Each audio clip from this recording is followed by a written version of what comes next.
আসসালামু আলাইকুম ভিউয়ার, স্বাগতম জানাচ্ছি রায়া অ্যান্ড রাধোয়া চ্যানেল থেকে। তো রায়া রাধোয়া সবসময় হাজির হয়ে যায় নতুন নতুন হেয়ার স্টাইল, নতুন নতুন হেয়ার কেয়ার টিপস অথবা আপনারা চুলের যত্নে কী করতে পারেন সেই তথ্য বা ব্যাপারগুলো নিয়ে। তো আজকেও যথারীতি রায়া রাধোয়া হাজির হয়ে গিয়েছে, তারা কিভাবে হেয়ার স্টাইলটা করেছিল সেটা আপনাদের সাথে শেয়ার করার জন্য। তো আমি যখনই চুলে কোনো হেয়ার স্টাইল করি বা পার্টিতে যাই, তখন হচ্ছে তাদের চুলটাকে হচ্ছে আগের দিন শ্যাম্পু করে নিই। শ্যাম্পু করার পর হচ্ছে কন্ডিশনার, হোমমেড সিরাম এগুলো অ্যাপ্লাই করি, কারণ এতে করে আপনি যত ধরনের হেয়ার স্টাইলই করেন না কেন আপনার চুলে জট হবে কম, চুল ভাঙবে কম, আপনার চুল হচ্ছে ড্যামেজ হবে কম। কারণ আপনারা যখন এটা হেয়ার স্টাইল করতে যাচ্ছেন একটু হিট অ্যাপ্লাই করতে হয় চুলে, সেই সাথে হচ্ছে হেয়ার স্প্রে। তো যার কারণে দেখা যায় চুলটা একটু ড্যামেজ হয়ে যায়। সেই ড্যামেজ থেকে আপনারা হচ্ছে চুলকে বাঁচানোর জন্য হোমমেড সিরামটা ট্রাই করবেন, আর মাস্ট বি শ্যাম্পু করার পর হচ্ছে আপনারা মানে কন্ডিশনারটা চুলে অ্যাপ্লাই করবেন। তো এখানে অলরেডি রায়াও বসে গিয়েছে চুলটাকে হেয়ার স্টাইলটাকে নতুনভাবে করার জন্য। তো এখানে সামনে হচ্ছে শীতে করে আমি সামনে কিছু চুল রেখে দিয়েছিলাম।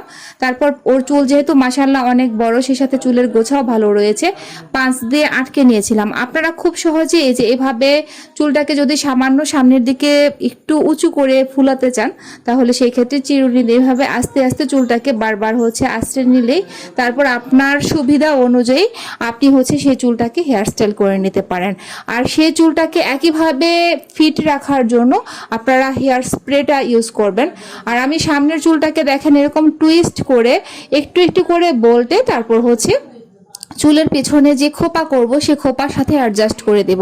সেটা আপনাদেরকে কিভাবে আপনারা অ্যাডজাস্ট করতে পারেন, অ্যাডজাস্ট করার জন্য কি ধরনের ক্লিপ ব্যবহার করতে পারেন সেটা আপনাদেরকে দেখিয়ে দিচ্ছি। তো দেখুন, এই হেয়ার স্প্রেটা আমরা অ্যাপ্লাই করে দিচ্ছি চুলটা ফিক্সড থাকার জন্য, যেন চুলটা নাড়াচাড়া না করে।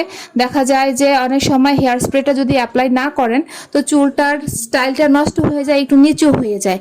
দেখেন মাশাআল্লাহ সামনের লুকটা কিন্তু রেডি হয়ে গেছে। এখন এই দুইটা চুলকে হচ্ছে আমি একটু বাঁকা করে দিব, সামনে টুইস্ট টাইপের করে দিব। আর পিছনের চুলটা যেহেতু অনেক বড়, একবারে সেটাকে কভার করা যাবে না, যার কারণে ছোট্ট ছোট্ট করে বেনি করে নিয়েছিলাম। আর বেনির অগ্রভাগে সেই আপনাদেরকে দেখানো ছোট্ট রাবার ব্যান্ডগুলো দিয়ে চুলের বেনিটাকে আটকে নিলাম। আর গোড়ায় হচ্ছে সেই শক্ত রাবার দিয়ে আমি ঝুঁটি করে নিয়েছিলাম। তারপর এক এক করে প্রতিটা বেনি এক পাশ থেকে আস্তে আস্তে করে খোপার চারদিকে হচ্ছে আমরা সেটাকে আস্তে আস্তে খোপার শেপে হচ্ছে সুন্দর করে আটকে নিয়েছিলাম। আর এখানে আমার অনেকগুলো ক্লিপ লেগেছিল, কারণ আপনি যদি ভালোভাবে ক্লিপ দিয়ে চুলটাকে আটকে না দেন তো সেই ক্ষেত্রে কিন্তু খোপাটা নিচের দিকে নেমে যাবে। খোপাটাও পুরোপুরি রেডি হয়ে যাওয়ার পর সেখানেও আমি পার্টি মানে চুলের যে স্প্রেটা আছে হেয়ার স্প্রে, সেটা স্প্রে করে দিব, কারণ যাতে করে খোপাটা নিচের দিকে না নেমে যায়। তো দেখুন সুন্দর করে একদম প্রতিটি সাইড থেকে একটা একটা করে ক্লিপ দিয়ে আটকে দেওয়া হচ্ছে। আর এই ক্লিপের অগ্রভাগে হচ্ছে কিছু পুঁতি ঢুকিয়ে আমি চুলটাকে হচ্ছে ডেকোরেশন করে দিয়েছিলাম। দেখেন সুন্দর করে এক সাইড থেকে কিন্তু আমি হেয়ার স্প্রেটা অ্যাপ্লাই করে দিয়েছি। আর এই হেয়ার স্প্রেটাও কিন্তু অ্যাপ্লাই করার পর যখন আপনারা চুলটা খুলবেন সেটা কিভাবে হচ্ছে আপনারা খুলতে পারেন খুব সহজে, সেটাও হচ্ছে আমি আপনাদের বলে দিচ্ছি। তো মোটামুটি হচ্ছে রায়ার হেয়ার স্টাইলটা কমপ্লিট হয়ে গিয়েছে। আর যখনই আপনারা হচ্ছে হেয়ার স্টাইল করবেন তখন সামনের যে দুইটা চুলকে কার্লি করবেন সেটাকে অবশ্যই ক্লিপ দিয়ে আটকে রাখবেন। যখন পার্টিতে বের হবেন তখন হচ্ছে আপনারা সেটা খুলে দেবেন। রাদুর চুলটাকে হচ্ছে এভাবে পেঁচিয়ে পেঁচিয়ে আমি হচ্ছে খোপাটা তৈরি করেছিলাম। দেখেন সুন্দর করে আগে পেঁচাতে হবে পুরো চুলটা, তারপর হচ্ছে আপনি আস্তে আস্তে করে পুরো খোপাতে এভাবে এভাবে আপনার সুবিধা অনুযায়ী পেঁচিয়ে নেবেন।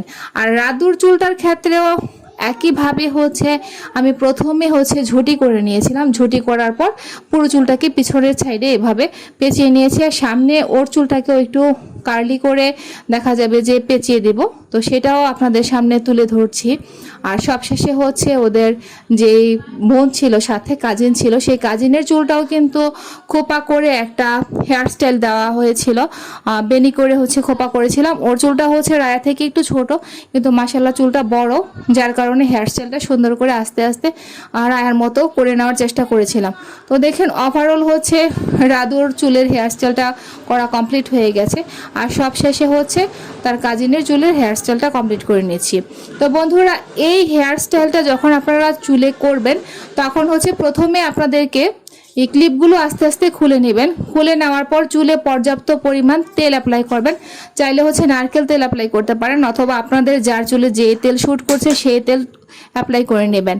দেখেন আমি সুন্দর করে কিন্তু যে চুলগুলোকে কার্লি করব সেই চুলগুলোকে কিন্তু ক্লিপ দিয়ে আটকে রেখেছি। যখন ফুল লুকটা চলে আসবে, মানে ড্রেস পরে নেবে, তখন সেটা খুলে দিব। আর এর আগে দেখেন একদিন আমি ছোট্ট ছোট্ট পাঁচ ক্লিপগুলো দিয়ে রায়রাদুর হেয়ার স্টাইল করেছিলাম, তো সেটাও নাকি আপনাদের কাছে খুব ভালো লেগেছিল। আর আপনারা সবসময় এই হেয়ার স্টাইল করার পর চুলটাতে তেল অ্যাপ্লাই করে যখন শ্যাম্পু করবেন, শ্যাম্পু করার পর মাস্ট বি কন্ডিশনার অ্যাপ্লাই করবেন। আর দেখুন সব শেষে একদম ড্রেস সহ লুকটা কেমন লাগছে। আর যখন তাদের ফুল রেডি হয়ে গিয়েছিল, তখন আমি সেই সামনে আটকে রাখা ক্লিপগুলো খুলে দিয়েছিলাম। সো বন্ধুরা, এরকম সুন্দর সুন্দর হেয়ার স্টাইল পাওয়ার জন্য অবশ্যই রায় আর রাদুয়ার সাথে থাকবেন। আর আপনারা সব সময় মাথায় রাখবেন যে ভালো সুন্দর চুল পাওয়ার জন্য একটি তেল ভালোভাবে চুলে অ্যাপ্লাই করবেন, সেই সাথে ভালো একটি শ্যাম্পু, কন্ডিশনার অ্যাপ্লাই করার পর যখন চুল 60% ভেজা থাকবে, সেই ক্ষেত্রে আপনারা চুলে হোমমেড সিরামটা ট্রাই করতে পারেন। তো বন্ধুরা, আপনারা ভালো থাকবেন, সব সময় আপনাদের সুস্বাস্থ্য কামনা করি।